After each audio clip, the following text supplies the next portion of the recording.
আচ্ছা, মুর্শিদাবাদে local site সিনের জন্য টোটো বা টাঙ্গা কোনটা বেস্ট অপশন হবে? লোকাল ট্রান্সপোর্টের মাধ্যমে কি মুর্শিদাবাদ ও বহরমপুর ঘোরা সম্ভব? গঙ্গা পার করে যেতে হলে কি একই টোটো বা টাঙ্গাতে যাওয়া যায়, নাকি বদল করতে হবে? কোন কোন জায়গায় গাইড নেওয়া উচিত হবে? 3 দিনে কি পুরো মুর্শিদাবাদ ঘোরা সম্ভব? আমরা শুক্রবার সকালে হাজারদুয়ারিতে পৌঁছে রবিবার বিকেলের ট্রেনে কলকাতা ফিরতে চাইছি। আনুমানিক কেমন খরচা পড়তে পারে, এই সমস্ত উত্তরগুলি পাবেন এই ভিডিওতে। মুর্শিদাবাদ যারা বেড়াতে যাবেন প্রায় সবাই টোটো ভাড়া করে ঘোরেন। টোটো ভাড়া করার সময় রেট নিয়ে একটু সাবধান থাকবেন, বিশেষ করে স্টেশনের বাইরে থেকে টোটো নিয়ে যারা হোটেলে যাবেন। তবে আমরা মুর্শিদাবাদ ও বহরমপুর পুরো ট্যুরটাই লোকাল ট্রান্সপোর্টের মাধ্যমে করেছিলাম, তাই খরচ অনেক কম হয়েছিল। 3 দিনের এই ঐতিহাসিক ভ্রমণে আমরা ঘুরে দেখব মুর্শিদাবাদের ইতিহাস, সংস্কৃতি ও দর্শনীয় স্থানগুলি, যেমন হাজারদুয়ারি প্যালেস, কাটরা মসজিদ, ইমামবাড়া ইত্যাদি। সঙ্গে থাকছে বহরমপুর কাশিমবাজারের রাজবাড়ি, জিয়াগঞ্জ ও আজিমগঞ্জের চার বাংলা মন্দির সহ আরো নানা স্থান। নমস্কার, আমি রুমা, আপনারা দেখছেন হলিডে স্টোরি এই চ্যানেলটি। মুর্শিদকুলি খাঁয়ের নাম অনুসারে মুর্শিদাবাদ, যা একসময় বাংলা, বিহার ও উড়িষ্যার রাজধানী ছিল, কিন্তু আজ এটি ইতিহাস প্রেমীদের আকর্ষণের কেন্দ্র। আবার দেশভাগের সময় একদিনের জন্য এই মুর্শিদাবাদ পূর্ব বাংলার অধীনে চলে গিয়েছিল। নবাব সিরাজউদ্দৌলা, পলাশির যুদ্ধ আর ব্রিটিশ শাসনের সূচনা সবকিছুরই গল্প জানে এই শহরটি। মুর্শিদাবাদ পৌঁছানোর জন্য আমরা সকালবেলা কলকাতা স্টেশন থেকে 13113 হাজারদুয়ারি এক্সপ্রেস ধরেছিলাম। এই ট্রেনটি কলকাতা স্টেশন থেকে সকাল 6টা 50 মিনিটে ছাড়ে এবং মুর্শিদাবাদ পৌঁছায় 10:30 নাগাদ। আমাদের ট্রেনটি রাইট টাইমেই পৌঁছেছিল। এবারে মুর্শিদাবাদ বেড়াতে গিয়ে আমরা লালবাগ যুব আবাস বা ইউথ হোস্টেলে ছিলাম, যেটা একদম হাজারদুয়ারি প্যালেসের ঠিক উল্টো দিকেই অবস্থিত। তাই আমরা স্টেশন থেকে বেরিয়ে একটি টোটো ধরলাম। স্টেশন থেকে লালবাগ যুব আবাসের দূরত্ব 1.9 কিলোমিটার মতো। টোটোতে সময় লাগে 10 মিনিট। পার হেড 10 টাকা করে ভাড়া নিয়েছিল। হোটেলে চেক ইন করে স্নান করে ফ্রেশ হয়ে নিলাম। তারপরে প্রথমেই লাঞ্চটা সেরে নিলাম রাস্তার ধারে হাজারদুয়ারি প্যালেসের একদম কাছের একটি হোটেল থেকে। তারপর শুরু হলো আমাদের মুর্শিদাবাদ ঘোরা। আমরা এই দিন প্রথমেই দেখে নিলাম হাজারদুয়ারি প্যালেস। হাজারদুয়ারি প্যালেস হলো মুর্শিদাবাদের সবচেয়ে আকর্ষণীয় স্থাপত্য এবং এই প্যালেসটি আর্কিওলজিক্যাল সার্ভে অফ ইন্ডিয়া দ্বারা সংরক্ষিত। হাজারদুয়ারি প্যালেসের এন্ট্রি ফি হলো পার পার্সন 25 টাকা। মুর্শিদাবাদের হাজারদুয়ারি প্যালেসটি সকাল 9টা থেকে বিকেল 5টা পর্যন্ত খোলা থাকে। হাজারদুয়ারি প্রত্যেক শুক্রবার বন্ধ থাকে এবং সকাল 10টা থেকে কিন্তু হাজারদুয়ারি খোলা যায়। অনলাইনে টিকিট কাটতে পারেন। আর গাইড নেবার প্রয়োজন নেই, কারণ কোনো গাইডকেই প্যালেসের ভেতরে ঢুকতে দেওয়া হয় না। নবাব হুমায়ুন জাহ 1828 থেকে 1829 সালের মধ্যে গঙ্গার তীরে এই প্যালেসটি তৈরি করেছিলেন। বর্তমানে হাজারদুয়ারি প্যালেসকে একটি মিউজিয়ামে পরিণত করা হয়েছে। এই মিউজিয়ামের মধ্যে নবাব সিরাজউদ্দৌলার মূল্যবান সম্পত্তি, পলাশির যুদ্ধে ব্যবহৃত তরবারি এবং অস্ত্র, ডাচ, ফরাসি এবং ইতালির শিল্পীদের তৈরি তৈলচিত্র ইত্যাদি আছে। এর নাম হাজারদুয়ারি, কিন্তু এখানে অরিজিনাল দরজা মাত্র কয়েকটাই আছে, বাকিগুলো সবই সিমেন্ট। আর প্যালেসের বাইরে আছে নিজামাত ইমামবাড়া। মহরমের দিন এটি সাধারণ মানুষের জন্য খুলে দেওয়া হয়। বাকি দিনগুলি এই স্থাপত্যটিকে কেবল বাইরে থেকেই দেখতে পাবেন। আর হাজারদুয়ারি প্যালেস থেকে বেরিয়ে ডান দিকেই দেখতে পেয়ে যাবেন ঘড়ি মিনারটি বা ক্লক টাওয়ার। মুর্শিদাবাদের হাজারদুয়ারি প্রাসাদের ঠিক সামনেই আছে গম্বুজওয়ালা ছোট মদিনা বা মদিনা মসজিদ। এই মদিনা গড়ার সময় সুদূর কারবালা থেকে মাটি আনা হয়েছিল। আর প্রাসাদের সামনেই দেখতে পাবেন বাচ্চাওয়ালি তো। কথায় বলে এই কামানটি মাত্র একবার নিক্ষেপ করা হয়েছিল এবং তখন এই কামানের বিস্ফোরণের শব্দ প্রায় 10 কিলোমিটার দূর থেকে শোনা গিয়েছিল। হাজারদুয়ারি প্যালেস ও বাকি সবকটি স্থাপত্য দেখতে প্রায় 2 ঘন্টা মতো সময় লাগলো। বাইরে বেরিয়ে আইসক্রিম খেতে খেতে এবারে আমরা চললাম হাজারদুয়ারি প্যালেসের পাশেই অবস্থিত ওয়াসিফ মঞ্জিল বা নিউ প্যালেস দেখতে। ওয়াসিফ প্যালেসে ঢুকতে 10 টাকা করে এন্ট্রি ফি দিতে হয়। মুর্শিদাবাদের দ্বিতীয় নবাব ওয়াসিফ আলী মির্জা খান ভাগীরথী হুগলি নদীর একদম ধারেই এই প্রাসাদটি 1904 সালে তৈরি করেছিলেন। ইন্দো ইউরোপীয় ধাঁচে তৈরি এই স্থাপত্যটি একসময় নবাবের বাসভবন ছিল, তবে বর্তমানে এটিকে মিউজিয়ামে পরিণত করা হয়েছে। দোতলার উপর থেকে ভাগীরথী নদীর চমৎকার দৃশ্য এবং চারপাশের পরিবেশকেও খুব ভালোভাবে উপভোগ করা যায়। এখান থেকে বেরিয়ে আমরা একটি টোটো রিজার্ভ করলাম এবং সেই টোটো দাদার সাথে কথা হলো যে উনি আমাদেরকে কাটরা মসজিদ, জাহানকোষা কামান, শ্রী শ্রী রাধা মাধব জিউ টেম্পল এই জায়গাগুলি ঘুরিয়ে শেষে মতিঝিল পার্ক ও জামে মসজিদের কাছে ছেড়ে দেবেন 300 টাকার বিনিময়ে। প্রথমে টোটোতে করে ওয়াসিফ মঞ্জিল থেকে 15 মিনিটের মধ্যেই আমরা কাটরা মসজিদ পৌঁছে গেলাম। কাটরা মসজিদের সামনে এলে অনেক গাইড আপনাকে ঘিরে ধরবে, চাইলে আপনি এখান থেকে একটি গাইড নিতে পারেন। আমরা নিয়েছিলাম 100 টাকার বিনিময়ে। মুর্শিদাবাদে যে সমস্ত দর্শনীয় স্থানগুলি আছে তার মধ্যে কাটরা মসজিদ অন্যতম। মুর্শিদকুলি খাঁ ঢাকা থেকে নিজের রাজধানী স্থানান্তরিত করে বাংলায় নিজের রাজধানী তৈরি করেন এবং নিজের নামে তার নাম দেন মুর্শিদাবাদ। তিনি এই মসজিদটি 1723 এবং 1724 সালের মধ্যে নির্মাণ করেছিলেন এবং এই কাটরা মসজিদে মুর্শিদকুলি খাঁয়ের সমাধিও আছে। আজ থেকে 300 বছর আগে এসব জায়গাতে সপ্তাহে 2 দিন সবজির বাজার বসত। যার জন্য আজও আমাদের এই জায়গাটা রানিং অ্যাড্রেস হচ্ছে সবজি কাটরা, আর কাটরা শব্দের অর্থ হচ্ছে গঞ্জ বা বাজার বা মাঠ। এরপরে আমরা চললাম জাহানকোষা কামান দেখতে। কাটরা মসজিদ থেকে 1 কিলোমিটার রাস্তা, টোটোতে 5 মিনিট মতো সময় লাগে। জাহানকোষা কামানটি মুর্শিদকুলি খাঁয়ের রাজত্বকাল থেকে তার অস্ত্রাগারেই ছিল। জানা যায় যে এই কামানটি অষ্টধাতু দিয়ে 1637 খ্রিস্টাব্দে জনার্দন কর্মকার তৈরি করেছিলেন। আর এই জাহানকোষা কথাটির অর্থ হলো পৃথিবী ধ্বংসকারী। জাহানকোষা কামান দেখে এবারে আমরা চললাম শ্রী শ্রী রাধা মাধব জিউ টেম্পল দেখতে।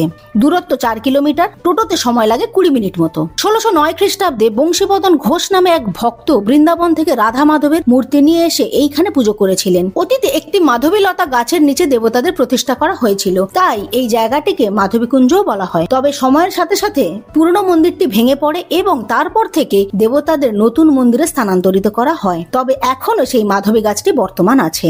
এই মন্দিরে যে কেউ এসে ভগবানের দর্শন করতে পারেন। এরপরে আমরা চললাম মতিঝিল এবং জামে মসজিদ দেখতে। দূরত্ব 2.7 কিলোমিটার, সময় লাগে 15 মিনিট মতো। মতিঝিল এবং জামে মসজিদ একই জায়গায় অবস্থিত। প্রথমে আমরা জামে মসজিদটি দেখে নিলাম। সিরাজউদ্দৌলার ছোট ভাই একরামুল্লাহকে এখানে সমাধিস্থ করা হয়। তারপর 1750 সালে নওয়াই মোহাম্মদ খান এই মসজিদটি নির্মাণ করেছিলেন। মসজিদটি দেখার পরে এবারে আমরা চললাম মতিঝিল দেখতে। মতিঝিল পার্কে পার পার্সনের জন্য এন্ট্রি ফি হলো 30 টাকা, আর এই পার্কটি প্রতিদিন সকাল 11টা থেকে সন্ধ্যে 7:30 পর্যন্ত খোলা থাকে।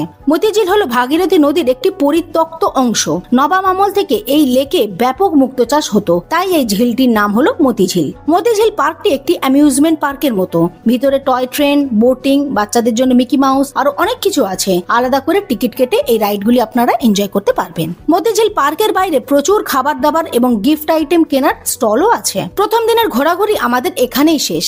আমরা মতিঝিল পার্ক দেখে বেরিয়ে 100 টাকার বিনিময়ে একটি টোটো ধরলাম এবং হোটেলের দিকে চললাম। রাস্তায় মুর্শিদাবাদের বিখ্যাত ছানা বড়া খেয়ে ও রাতের ডিনার প্যাক করিয়ে নিলাম। হোটেলে ফিরে ফ্রেশ হয়ে ডিনার করে ঘুম। একটা ছোট্ট অ্যানাউন্সমেন্ট আছে।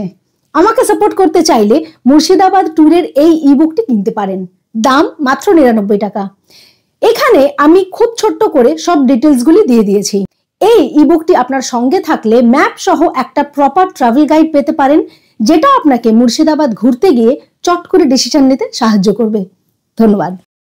দ্বিতীয় দিন সকাল সকাল আমরা হোটেল থেকে বেরিয়ে গরম চা খেতে খেতে একটি টোটো দাদার সাথে কথা বলে নিলাম। উনি 500 টাকার বিনিময়ে মুর্শিদাবাদের এই 7টি জায়গা ঘুরিয়ে দেখাবেন। জায়গাগুলি হলো কাঠগোলা প্যালেস, জগৎ শেঠের বাড়ি, নসিপুর রাজবাড়ি, নসিপুর আখড়া, নেমোখারাম দেউড়ি, মির্জাফর ও তার বংশের 1100 কবর, আজিবুন্নেসা বেগমের জীবন্ত সমাধি। এই জায়গাগুলি ঘুরে দেখিয়ে উনি আমাদেরকে ইছাগঞ্জ ফেরিঘাটের কাছে নামিয়ে দেবেন। হাজারদুয়ারি প্যালেস থেকে 4 কিলোমিটার দূরে অবস্থিত কাঠগোলা বাগানবাড়িটি। এই জায়গাটি কিনে বাগানবাড়ি তৈরি করেছিলেন জিয়াগঞ্জের রাজা লক্ষ্মীপদ সিং দুগার। কাঠগোলা প্যালেসের এন্ট্রি ফি পার পার্সন 30 টাকা এবং যদি গাইড নিতে চান তাহলে 200 টাকা করে লাগবে। আমরা গাইড নিয়েছিলাম। কাঠগোলা প্যালেস সপ্তাহে প্রত্যেক দিনই খোলা থাকে, সকাল থেকে বিকেল এই পুরো সময়টাই। এর ভিতরে অত্যন্ত সুন্দর সুসজ্জিত বাগান আছে, যেখানে বিভিন্ন ধরনের ফুল গাছ দেখতে পাওয়া যায়। আর আছে কাঠগোলা প্রাসাদ এবং মিউজিয়াম। এই প্রাসাদের ভেতরে ঢুকলে দেখতে পাবেন দুগার পরিবারের ব্যবহৃত খাট, বিছানা, dining table, mercury globe, billiard board, oil paintings ও অন্যান্য বহু দামি সামগ্রী ইত্যাদি। প্যালেসের শেষের দিকে আছে আদিনাথজি জৈন টেম্পল। এছাড়া মন্দিরের ভেতরে পাথরের গায়ে খোদিত করা বুদ্ধগয়া, পরেশনাথ পাহাড়ের দৃশ্য ইত্যাদি বহু অপূর্ব জিনিসকে ফুটিয়ে তোলা হয়েছে। এইখানে আরো বেশ কয়েকটি অন্যান্য দেবদেবীর মন্দিরও আছে। কাঠগোলা প্যালেসের ভিতরে একটি ছোট চিড়িয়াখানাও আছে। সেই চিড়িয়াখানাটি দেখে আমরা বেরিয়ে এলাম। পুরো কাঠগোলা প্যালেস ঘুরে দেখতে বেশ কয়েক ঘন্টা সময় লাগবে। তারপর আমরা লুচি, তরকারি আর চা সহযোগে ব্রেকফাস্ট করে নিলাম কাঠগোলা প্যালেসের একটি বাইরের দোকান থেকে এবং তারপর চললাম জগৎ শেঠের বাড়ি দেখতে। কাঠগোলা প্যালেস থেকে টোটোতে করে 10 মিনিট সময় লাগলো। জগৎ শেঠের বাড়িতে প্রবেশ করতে 30 টাকা এন্ট্রি ফি লাগে। বাড়িটি সকাল 6:30 থেকে সন্ধ্যে 6টা পর্যন্ত এই পুরো সময়টাই খোলা থাকে। পুরো বাড়িটি ঘুরে দেখতে 40 থেকে 45 মিনিট মতো সময় লাগে। আর এখানেও গাইড নেওয়ার ব্যবস্থা আছে, চাইলে নিতে পারেন, 100 টাকা করে লাগবে। ইতিহাস বলে সিরাজকে বাংলার মসনদ থেকে সরানোর ব্যাপারে এই জগৎ শেঠের ভূমিকাই ছিল সব থেকে বেশি। এই বাড়ির ভেতরে মিউজিয়ামে যে সমস্ত গুরুত্বপূর্ণ জিনিসগুলি আছে সেগুলি হলো একটি গোপন সুড়ঙ্গ, বিভিন্ন ধরনের আয়না, পাত্র, যুদ্ধে ব্যবহৃত বন্দুক, পিস্তল, তলোয়ার, ঢাল ইত্যাদি। এই সমস্ত জিনিস দেখার পরে এবারে আমরা চললাম নসিপুর রাজবাড়ি দেখতে। জগৎ শেঠের বাড়ি থেকে নসিপুর রাজবাড়ি 5 মিনিট মতো সময় লাগলো টোটোতে। নসিপুর নসিপুর রাজবাড়িতে ঢুকতে 20 টাকা করে টিকিট কাটতে হয় এবং সকাল থেকে সন্ধে এই পুরো সময়টাই এই রাজবাড়ি খোলা থাকে। এখানেও আমরা গাইড নিয়েছিলাম, 100 টাকা নিয়েছিল। বর্তমানে যে রাজবাড়িটি দেখছি, এই রাজবাড়িটি 1865 সালে রাজা কীর্তিচন্দ্র সিংহ বাহাদুর নির্মাণ করেছিলেন। এর ভিতরে একটি বিশাল বড় মন্দির আছে, যেটি মুর্শিদাবাদের অন্যতম বৃহত্তম মন্দির। এছাড়াও নসিপুর রাজবাড়ির একটি অংশে মিউজিয়াম তৈরি করা হয়েছে, সেটিও ঘুরে দেখা যেতে পারে। নসিপুর রাজবাড়ি দেখে এবারে আমরা একটু ডাবের জল খেয়ে চললাম নসিপুর আখড়া দেখতে। নসিপুর রাজবাড়ি থেকে নসিপুর আখড়া পৌঁছাতে টোটোতে 5 মিনিট মতো সময় লাগে। এন্ট্রি ফি 20 টাকা। আর এই স্থানটিও সকাল থেকে সন্ধে এই পুরো সময়টাই খোলা থাকে। নসিপুর আখড়ায় দেখার মতো জিনিস হলো 254 বছরের পুরনো নবাবী আমলের পিতলের রথ। 1868 বঙ্গাব্দে রামানুজের শিষ্য লক্ষ্মণ দাস ও মনোজ রাম দাস ধর্মপ্রচারের জন্য মুর্শিদাবাদে এসে নসিপুরে একটি আখড়া স্থাপন করেন এবং পরবর্তীকালে এখানে রথযাত্রা শুরু হয়। ভিতরে একটি রাধা মাধবের মন্দিরও আছে, সেটিও দর্শন করে নিলাম।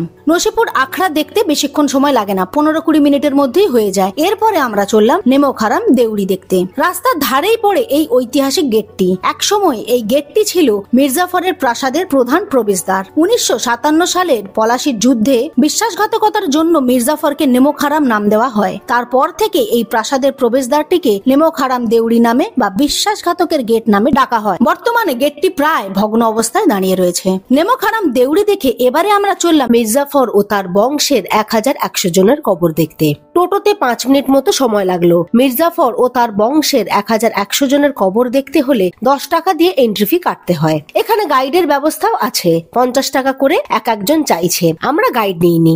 এই জায়গাটিকে জাফরগঞ্জ কবরস্থানও বলা হয়। প্রায় 4 একর জায়গার উপরে প্রাচীর দিয়ে ঘেরা এই কবরস্থানটিতে ঢুকলে পরপর অনেকগুলি কবর দেখতে পাওয়া যায়। আমরা 4-5টা ঘুরে পরপর বেশ কিছু কবর দেখে নিলাম এবং মিনিট 15-20 মধ্যেই বেরিয়ে এলাম। এরপরে আমরা চললাম আজিমুন্নেসা বেগমের জীবন্ত সমাধি দেখতে। টোটোতে করে মিনিট 20 মধ্যেই পৌঁছে গেলাম আজিমুন্নেসা বেগমের সমাধি দেখতে। এখানে ঢুকতে কোনো এন্ট্রি ফি লাগে না। আজিমুন্নেসা বেগমের জীবন্ত সমাধি মুর্শিদাবাদের লালবাগ অঞ্চলে অবস্থিত এবং এর পাশে একটি ধ্বংসপ্রাপ্ত মসজিদও আছে। তার পাশেই আজিমুন্নেসা বেগমের সমাধিটি আছে। বাংলার প্রথম নবাব মুর্শিদ কুলি খাঁয়ের একমাত্র কন্যা ছিলেন এই আজিমুন্নেসা। কথায় বলে মেয়ের পাপমোচন করার জন্য মুর্শিদ কুলি খাঁই তার মেয়েকে জীবন্ত সমাধি দিয়েছিলেন। সেই থেকেই এই কবরটির নাম আজিমুন্নেসা বেগমের জীবন্ত সমাধি। এখানে ঢুকতে যে সিঁড়িটি আছে, সেই সিঁড়ির নিচেই আজিমুন্নেসা বেগমের কবরস্থানটি আছে। এখান থেকে আমরা সোজা চলে গেলাম ইছাগঞ্জ ফেরিঘাটের দিকে। এরপরে আমরা নদী পার হয়ে গঙ্গার ওপারে যে সমস্ত দেখার জায়গাগুলি আছে সেগুলি দেখে নেব। ইছাগঞ্জ ফেরিঘাট থেকে নদী পারাপার করতে পার হেড 5 টাকা করে লাগে। 5 মিনিটের মধ্যে গঙ্গা পার হয়ে ঘাটে নেমে পড়লাম এবং এখানে একটু চা বিস্কুট খেয়ে নিলাম। এই ঘাটের কাছে একটি টোটো স্ট্যান্ডও আছে। আমরা সেখানে কথা বলে একটি টোটো ফিক্স করে নিলাম। ওনার সাথে কথা হলো আমাদেরকে রশনিবাগ, ঘোষবাগ, জগবন্ধু ধাম, কিরিটেশ্বরী মন্দির ও গুপ্ত মন্দির, চার বাংলা মন্দিরগুলি, ভবানীশ্বর মন্দির, রাজরাজেশ্বরী মা দুর্গার মন্দির, পঞ্চমুখী শিব মন্দির ও জৈন মন্দির, এই জায়গাগুলি ঘুরিয়ে আবার ঘাটে ছেড়ে দেবেন 600 টাকার বিনিময়। টোটোতে করে আমরা প্রথমেই চলে গেলাম রশনিবাগ দেখতে। মুর্শিদ কুলি খাঁয়ের মৃত্যুর পর সুজাউদ্দিন খান বাংলার নবাব হন। সেই সুজাউদ্দিন খানেরই সমাধি আছে এই রশনিবাগে। পুরো জায়গাটা যেমন সুন্দর করে সাজানো, তেমনই চমৎকার একটি মসজিদও আছে এর ভিতরে। মুর্শিদাবাদে নদী পার করে আমরা চলে এসেছি। এটা আমাদের ফার্স্ট ডেস্টিনেশন। এটা হচ্ছে রশনিবাগ। এখানে ঢুকতে কোনো এন্ট্রি ফি লাগছে না। সকাল থেকে সন্ধ্যা অবধি পুরো জায়গাটা খোলা থাকে। আপনি চাইলে গাইড নিতে পারেন। গাইড 50 টাকা করে নিচ্ছে। এখান থেকে বেরিয়ে আমরা খেয়ে নিলাম পেয়ারা মাখা। মুর্শিদাবাদে প্রায় সর্বত্রই এই জিনিসটি আপনারা পাবেন এবং খেতেও দারুণ টেস্টি। এরপরে আমরা টোটোতে করে চললাম খোশবাগ দেখতে। খোশবাগ হলো বাংলার শেষ স্বাধীন নবাব সিরাজউদ্দৌলা এবং তার পূর্বসূরি আলীবর্দী খাঁয়ের সমাধিস্থল। ঢোকার মুখে প্রথমে বাগান পেরিয়ে কিছুটা গেলেই একটি সমাধিসৌধ দেখতে পাওয়া যায়। সেখানেই সিরাজউদ্দৌলা এবং আলীবর্দী খাঁয়ের সমাধি রয়েছে। এছাড়াও এই এরিয়াটিতে আরো অনেকগুলি সমাধিও আপনারা দেখতে পাবেন। তার মধ্যে আলীবর্দী খাঁয়ের মা এবং সিরাজউদ্দৌলার স্ত্রীও রয়েছেন। খোশবাগে ঢুকতে এখানে কোনো এন্ট্রি ফি লাগে না। চলে এসেছি খোশবাগের ভিতরে। খোশবাগটি হচ্ছে যেখানে আলীবর্দী খাঁ ও সিরাজউদ্দৌলার সমাধি আছে। এইটা সকাল থেকে বিকেল 4:30 অবধি খোলা থাকে। এখানে ঢোকার জন্য কোনো এন্ট্রি ফি লাগছে না। আপনি যদি চান তাহলে গেটের সামনে থেকে গাইড দিয়ে নিতে পারেন। ওই কাঠগোলা, তারপরে যে জগৎ শেঠের বাড়ি, এই জায়গাগুলোতে যদি গাইড নেন তাহলে 100 টাকা 70 টাকা এরকম নিচ্ছে।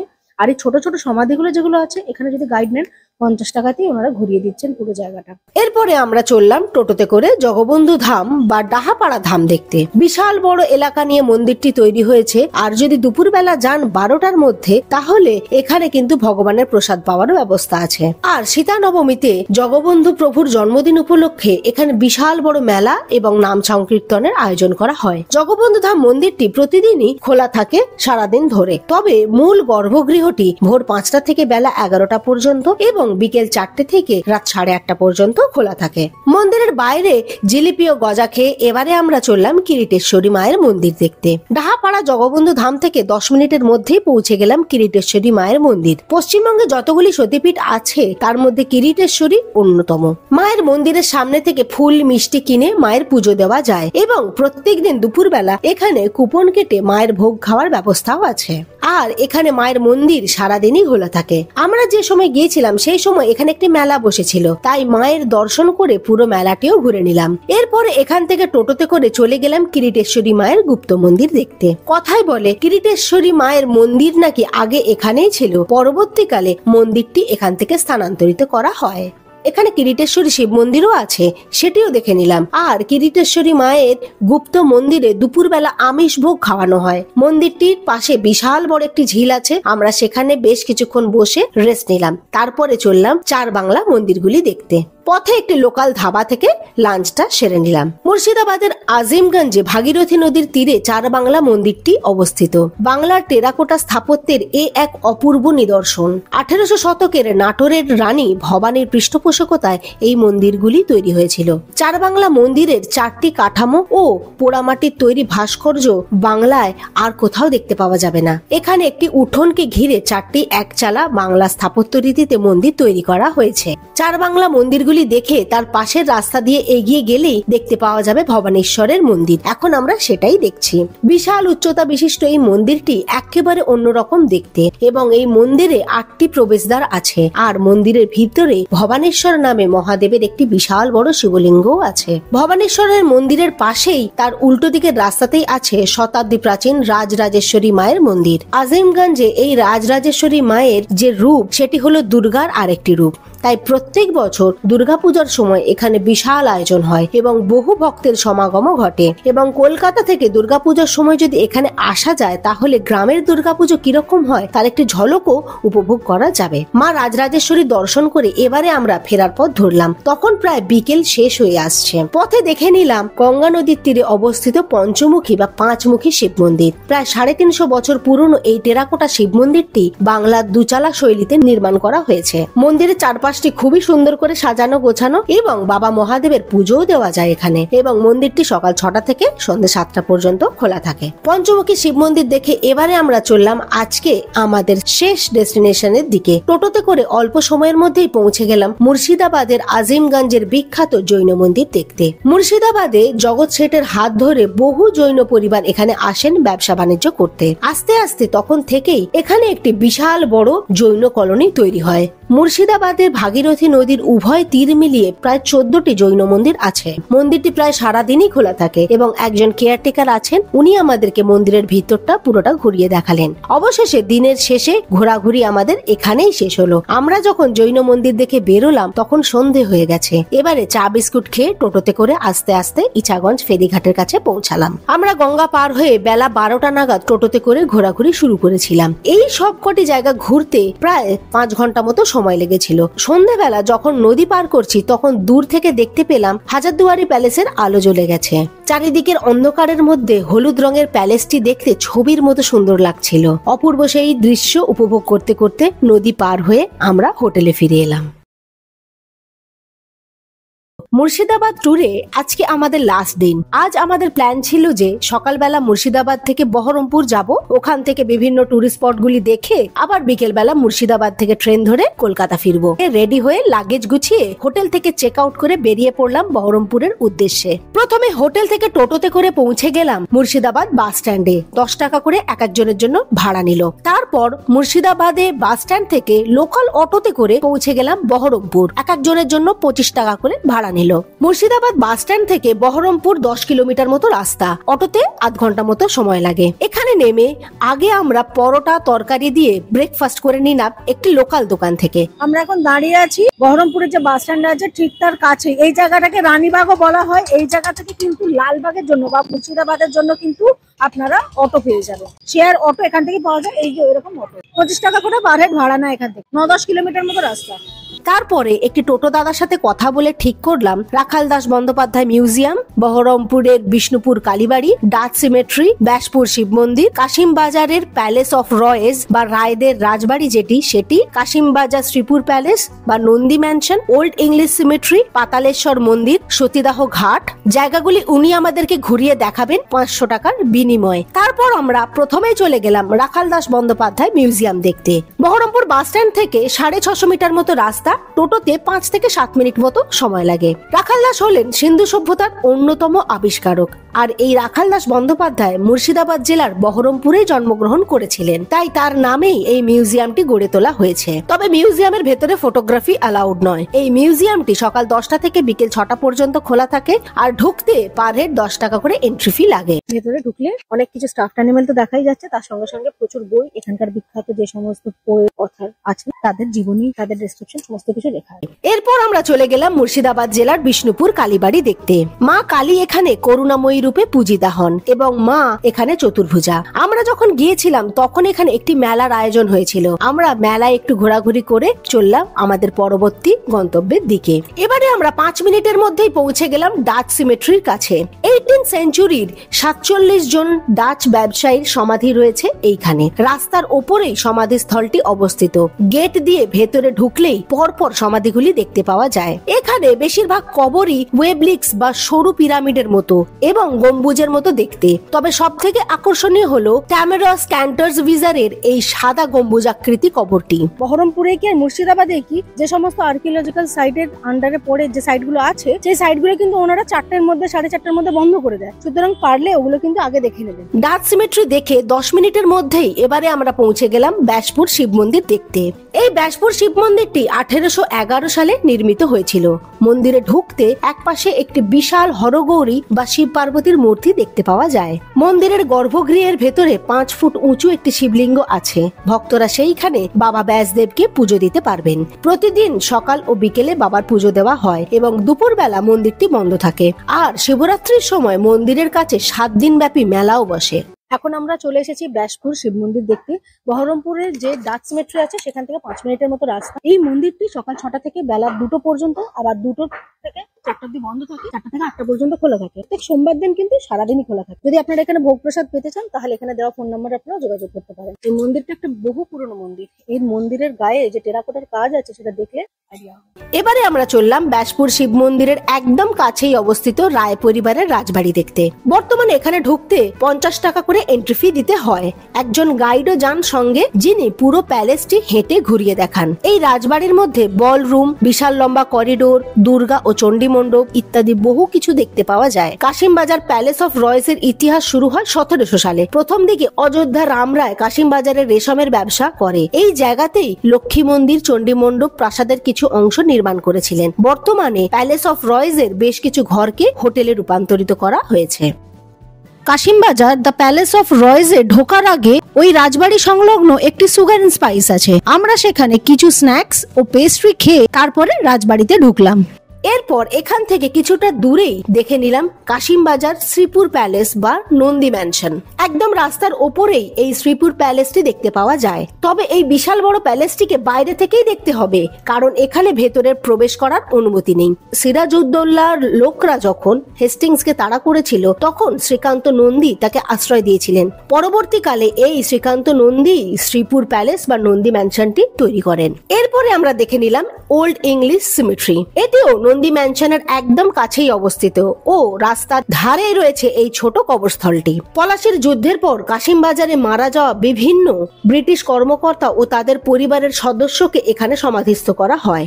এখানে ওয়ারেন হেস্টিংস এর প্রথম স্ত্রী মেরি ও তার শিশুকন্যা এলিজাবেথের সমাধিও রয়েছে। বহরমপুরের বিভিন্ন টুরিস্ট স্পট ঘুরতে ঘুরতে এখন আমরা সবশেষে চলে এসেছি পাতালেশ্বর মন্দির ও সতীদাহ ঘাট দেখতে। মন্দিরে ঢোকার মূল ফটকের সামনে রয়েছে প্রায় 40 ফুট উঁচু একটি শিব ঠাকুরের মূর্তি। তারপর গেট পেরিয়ে ঢুকলেই প্রথমে চোখে পড়বে বিশাল বড় বাগান। এরপরে আছে পাতালেশ্বর বাবার মন্দির। কথায় বলে বাবা এখানে নাকি স্বয়ম্ভু, মানে নিজে নিজেই মাটি থেকে উঠে এসেছে এই শিবলিঙ্গটি। এখানে প্রায় সারাদিনই বাবা মহাদেবকে পুজো দেওয়া যায়, তবে শিবরাত্রির সময় বিশাল বড় জাঁকজমকপূর্ণ আয়োজন করা হয়। বিশাল বড় এই মন্দির চত্বরটি ঘুরে মন্দিরের পিছন দিকে চলে এলাম। এইখানে এই যে ঘাটটি দেখতে পাওয়া যাচ্ছে এটাই হলো সতীদাহ ঘাট। এই দুটি জায়গা দর্শন করে এরপরে আমরা টোটোতে করে ফেরার পথ ধরলাম ও বহরমপুর বাস স্ট্যান্ড বা রামবাগে পৌঁছে গেলাম। তারপর এখান থেকে মুর্শিদাবাদ যাওয়ার জন্য আবার সেই অটো ধরলাম, 25 টাকা করে ভাড়া নিল এবং আধ ঘন্টার মধ্যেই মুর্শিদাবাদ বাস স্ট্যান্ডে পৌঁছে গেলাম। আর ওখান থেকে অন্য আর একটি টোটোতে করে পৌঁছে গেলাম মুর্শিদাবাদ রেলওয়ে স্টেশনে। তারপর বিকেল বেলা 13114 হাজারদুয়ারি এক্সপ্রেস ধরে আমরা কলকাতা ফিরে এলাম। হাজারদুয়ারি এক্সপ্রেসটি মুর্শিদাবাদ স্টেশনে বিকেল 5টা 20 নাগাদ ছাড়ে এবং কলকাতা স্টেশনে পৌঁছায় রাত 9:30 নাগাদ। এইভাবেই আমাদের 3 দিনের মুর্শিদাবাদ ট্যুর শেষ হলো। আর হাতে যদি সময় থাকে তাহলে মুর্শিদাবাদের আগে পলাশী স্টেশন আছে, সেখানে নেমে বিখ্যাত পলাশীর যুদ্ধ ক্ষেত্রটি ঘুরে আসতে পারেন। আমি আগের বার গিয়েছিলাম, আপনারা কখন পলাশী গিয়েছেন কি? আর আজকের মুর্শিদাবাদের ট্যুর প্ল্যানের ভিডিওটি এখানেই শেষ করলাম। কেমন লাগলো জানাবেন এবং আপনার প্রিয় মুর্শিদাবাদ স্পট কোনটি সেটাও কমেন্ট করে জানাতে পারেন। ভালো থাকবেন, আপনার যাত্রা শুভ হোক।